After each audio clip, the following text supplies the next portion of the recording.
158 সমন্বয়কদের জরুরি বৈঠক।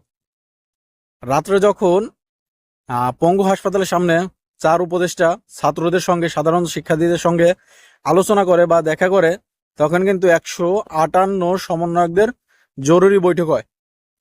158 সমন্বয়কদের ভিতর হয়তো কেউ কেউ অনুপস্থিত ছিল। সারা বাংলাদেশের সবাই হয়তো সেখানে উপস্থিত থাকতে পারে নাই।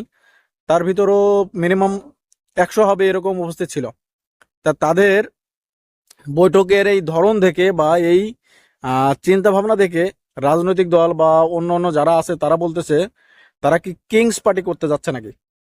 তারা কি কিংস পার্টি? হঠাৎ করে রাত্রে এরকম জরুরি বৈঠক। আর এই বৈঠকের প্রধান কারণ হচ্ছে হলো, বর্তমানে সমন্বয়কদেরকে বা উপদেষ্টাদেরকে সাধারণ শিক্ষার্থীরাই কিন্তু বয়কট করা শুরু করেছে। বিভিন্ন জায়গায় আন্দোলন হচ্ছে। সর্বশেষ যেটা আন্দোলনে মানে গতিবেগ বাড়িয়ে দেয় সেটা হচ্ছিল পঙ্গু হাসপাতালের। সেখানে তারা আলটিমেটাম দেয় যে উপদেষ্টারা যদি এসে তাদের সঙ্গে দেখা না করে, তাহলে তারা আরো কঠোর অবস্থানে যাবে।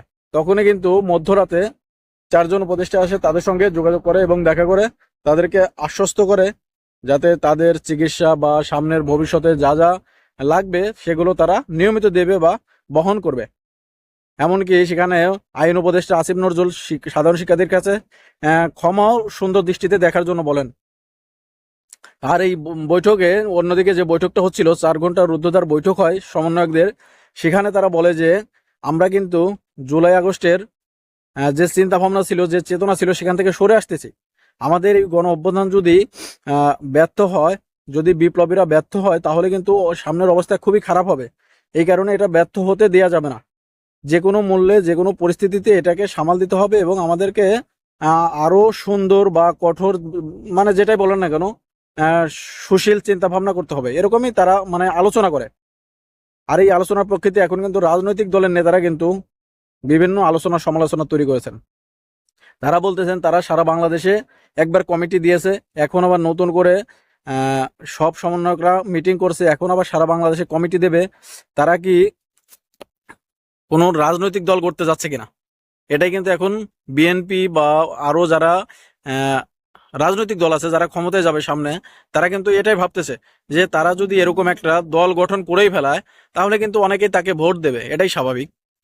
আমার কথা, 5টা ভোট পেলে তো পাবে, সেই 5টা ভোট কিন্তু অন্য দল পাথক, কিন্তু তারা যেহেতু দল গঠন করে ফেলায়, তারা পাবে সেই ভোটগুলো। আবার যদি দল গঠন করার পরে তারা যদি জামাতের সঙ্গে একমত পোষণ করে বা জামাতের সঙ্গে সমঝোতায় আসে, তাহলে কিন্তু বিএনপির জন্য আরো কিছু খারাপ হবে। কারণ আওয়ামী লীগ যেহেতু এখন একটু দুর্বল, সেখানে বিএনপি জামাতকে টক্কর দিতে হবে। সেই জন্যই কিন্তু এই সমন্বয়কদেরকে ভয় পাচ্ছে বিএনপিরা।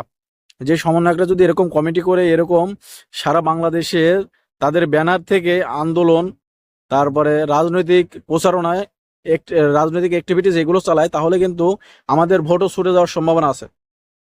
এই কারণে তারা বলতেছেন, তারা হয়তো সমন্বয়করা হয়তো, সমন্বয়ক বলছে তারা, তাদের উদ্দেশ্য সমন্বয়করা হয়তো কিংস পার্টি করতে যাচ্ছে।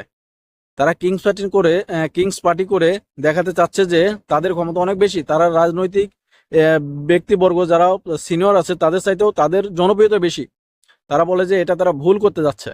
আর এই সমালোচনার পরিপ্রেক্ষিতে সমন্বয়কদের মুখ্য সমন্বয়ক, যিনি হান্নান আব্দুল্লাহ, বা তার নামটা সঠিক বলতে হান্নান হবে এরকম, তিনি বলতেছেন যে আমাদেরকে কিংস পার্টি বা যেটাই বলা হোক কেন বা রাজনৈতিক প্ল্যাটফর্ম যেটাই করতে যাচ্ছে কেন সেটা ভুল। আমরা এটা করতে যাচ্ছি না। আমরা শুধুই এই সমন্বয়কদের একত্রে রাখার জন্য ঢাকা থেকে অন্য জেলায় সমন্বয় ভালোভাবে করার জন্য আমরা কমিটি দিচ্ছি, যাতে আমাদের গণ অভ্যুত্থান, জুলাই আগস্টের গণ অভ্যুত্থান নষ্ট না হয়। এই চেতনা থেকে আমরা যাতে ফিরে না আসি, কারণ ফিরে আসলে আমাদের অবস্থা খুবই খারাপ হবে। এই কারণে আমাদের নতুন করে কমিটি দেয়া, অন্য কিছুই না। তো দর্শক, এখন আমার মন্তব্য বা আমার অভিমত হলো, যদি সমন্বয়করা এরকম করেই থাকে, যদি দল গঠন করে পরবর্তীতে নির্বাচনের সময় তারা যদি ভাবে যে না আমরা নির্বাচন করব, তখন কিন্তু তাদেরও একটা জনপ্রিয়তা, কিছু কিছু জায়গায় অনেক ভালো জনপ্রিয়তা পাবে, আবার কিছু কিছু জায়গায় পাবে না, এটাই স্বাভাবিক। কিন্তু এই জনপ্রিয়তা যদি পায়, সেটা কিন্তু এই বিএনপি আওয়ামী লীগ থেকে কেটে কেটে যাবে। আবার তারপরে যদি এই জনপ্রিয়তা পাওয়ার পরে তারা যদি আবার জামাতের সঙ্গে ঐক্য করে, তাহলে কিন্তু বিএনপির জন্য আরো খারাপ অবস্থা হবে। এই কারণে ভিডিওটি তুলে ধরলাম। এই ছিল আজকের ভিডিও। যদি ভালো লাগে অবশ্যই ভিডিওটি শেয়ার করবেন, আর আপনাদের অভিমত অবশ্যই কমেন্ট বক্সে জানিয়ে যাবেন। সবাই ভালো থাকবেন। আল্লাহ হাফেজ।